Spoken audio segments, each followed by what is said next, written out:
और देश हित में वक्त है बड़े खुलासे का। क्या सिद्धू मूसेवाला की हत्या का आईएसआई कनेक्शन है? क्या पंजाब में गैंग वॉर के पीछे आईएसआई है? खुफिया एजेंसी से जुड़े सूत्रों के मुताबिक पंजाब में इस वक्त 12 से ज्यादा गैंग सक्रिय हैं, जिनमें से विदेश में करीब 6 गैंग के सरगना या गैंगस्टर बसे हुए हैं। खुफिया एजेंसी से जुड़े सूत्रों के मुताबिक उन गैंगस्टर्स को आईएसआई मदद पहुंचा रही है।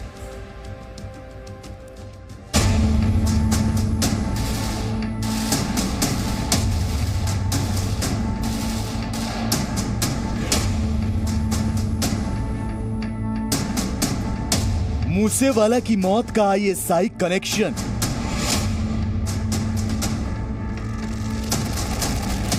पंजाब में गैंग वॉर, आईएसआई जिम्मेदार।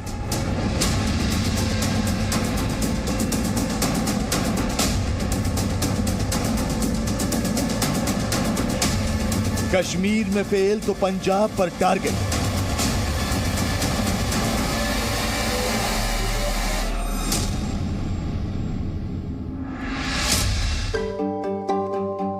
पंजाब यानी 5 नदियों का प्रदेश,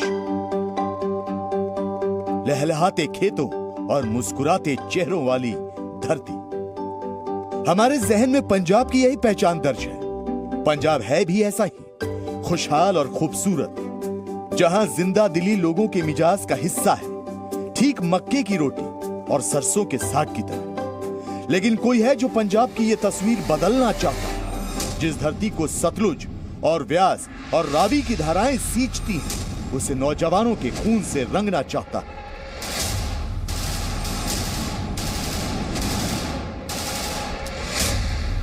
पंजाब के लहलहाते खेतों में बारूद बोना चाहता है। पंजाब की खुशहाली पर पाकिस्तान की नजर लग गई। खुफिया एजेंसियों के मुताबिक पंजाब में हो रहा खून खराबा और सेलिब्रिटीज की हत्याएं किसी साजिश का हिस्सा है। जिन गैंगस्टर और उनकी आपसी रंजिश को इन घटनाओं का जिम्मेदार बताया जा रहा है, वो सिर्फ मोहरा भर है, जबकि बिसात पर चालें पाकिस्तान की खुफिया एजेंसी आईएसआई चल रही है। पिछले साल सितंबर से दिसंबर तक पंजाब में 6 बम धमाके, कई टारगेट किलिंग और करोड़ों रुपए की ड्रग तस्करी के मामले सामने आ चुके हैं। इन सभी घटनाओं में स्मगलर, आतंकी और गैंगस्टर के गठजोड़ की जानकारी मिली है। पंजाब में इसी साल जनवरी से मार्च के दौरान सिर्फ 100 दिनों में 158 हत्याएं हो चुकी हैं।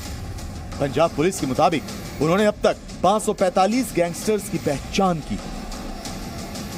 पंजाब की कुल आबादी ही करीब 2 करोड़ है, और अगर वहां इतने गैंगस्टर्स पुलिस के रिकॉर्ड में दर्ज हैं, तो फिर उनके गुर्गों और इनसे जुड़े बाकी अपराधियों की संख्या का सिर्फ अंदाजा ही लगाया जा सकता है। खुफिया एजेंसियों के सूत्रों के मुताबिक पंजाब में इस वक्त 1 दर्जन से ज्यादा गैंग सक्रिय हैं, जिनमें से 6 गैंगस्टर तो विदेशों में बैठकर पंजाब में अपना आपराधिक साम्राज्य चला रहे हैं। खुफिया अपना आपराधिक साम्राज्य चला रहे हैं।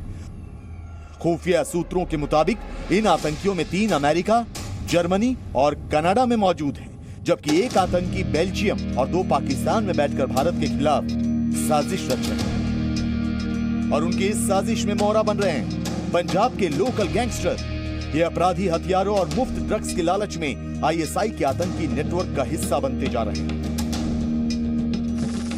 आईएसआई ने पंजाब में न सिर्फ राष्ट्र विरोधी तत्वों को सहारा दिया, उनको पुष्पित पल्लवित कराया, बल्कि संगठित अपराधियों के ऊपर भी उनका वरद हस्त रहा है। खुफिया सूत्रों के मुताबिक आईएसआई ने हर गैंग को अलग अलग काम बांटे, जैसे पाकिस्तान में मौजूद हरविंदर सिंह रिंदा को लोकल नौजवानों को बरगलाने और भारत में हथियारों की सप्लाई का जिम्मा सौंपा गया। इस नेटवर्क के काम करने का तरीका भी सुरक्षा एजेंसियों के लिए एक बड़ी चुनौती बना हुआ है, क्योंकि इन घटनाओं की साजिश रचने वाले विदेशों में बैठे हुए हैं और वहीं से हमलों को अंजाम दे रहे हैं। सिद्धू मूसेवाला की हत्या के मामले में जिस गोल्डी बराड़ का नाम सामने आ रहा है, वो फिलहाल कनाडा में है और उसे लॉरेंस बिश्नोई का दायां हाथ माना जाता है। यूथ अकाली नेता विक्की मिदुखेड़ा की अगस्त 2021 में दिन दहाड़े हत्या कर दी गई थी। जांच में सामने ये आया कि उसकी साजिश रोमानिया में बैठे गैंगस्टर विक्की पड़ियाल ने रची थी। पंजाब से भागकर कनाडा को अपना नया ठिकाना बना चुके अर्शदीप डल्ला भी कई आपराधिक और आतंकी गतिविधियों में शामिल रहा है। एनआईए की एक एफआईआर के मुताबिक खालिस्तान टाइगर फोर्स का चीफ हरदीप सिंह निज्जर कनाडा में है और वो फिरोजपुर, मोगा और बरनाला के कई गैंगस्टर्स को वहां शरण दिलवा भी चुका है। तो ये सभी विदेशों से ही आईएसआई और खालिस्तानी आतंकियों के इशारे पर पंजाब के लॉ एंड ऑर्डर को बिगाड़ने की कोशिश कर रहे हैं। यहाँ पर समझने वाली बात यह है, पंजाब एक बॉर्डर स्टेट है और कई तरह की चुनौतियां इस बॉर्डर स्टेट में रही हैं। धारा 370 हटने के बाद से आईएसआई जम्मू कश्मीर में अपने आतंकी मंसूबे पूरे नहीं कर पा रहे। सुरक्षा बल कश्मीर में मौजूद पाकिस्तानी आतंकियों का लगातार सफाया कर रहे हैं। खुफिया एजेंसियों के मुताबिक कश्मीर में फेल होने के बाद अब आईएसआई पंजाब को निशाना बनाने की कोशिश कर रही है। आईएसआई इन गैंगस्टर्स और अपने स्लीपर सेल्स तक हथियार, ड्रग्स और पैसा पहुंचाने के लिए ड्रोन का इस्तेमाल कर रही है। पिछले 4 महीनों में ही पंजाब भारत पाकिस्तान बॉर्डर पर आधा दर्जन से ज्यादा ड्रोन मार गिराए जा चुके हैं। जांच में पता चला है कि ये ड्रोन कई किलोमीटर तक उड़ान भरने के साथ 20 किलोग्राम तक का वजन उठा सकते हैं। खुफिया सूत्रों के मुताबिक विदेशी गैंग के पंजाब में बैठे गुर्गे ही हथियारों और ड्रग्स की खेप के सबसे बड़े रिसीवर हैं और इसका इस्तेमाल अब पंजाब की खुशहाल धरती को खून से रंगने के लिए किया जा रहा है। आशंका है कि पाकिस्तान की तरफ से भेजे जा रहे ये आधुनिक हथियार न केवल गैंगस्टर तक बल्कि आतंकियों के स्लीपर एजेंट तक पहुंचाए जा रहे हैं। तस्करी कर भेजा गया ड्रग्स इन अपराधियों के लिए इनाम की तरह है जिसे वो खुद रख लेते हैं। इस तरह आईएसआई आतंकी और गैंगस्टर का एक गठजोड़ न केवल कानून व्यवस्था के लिए बल्कि देश की सुरक्षा के लिए भी बड़ा खतरा बनता जा रहा है। Alok Verma, Zee media, Delhi. Presenting B News app available on Google Play and App Store. Download it now.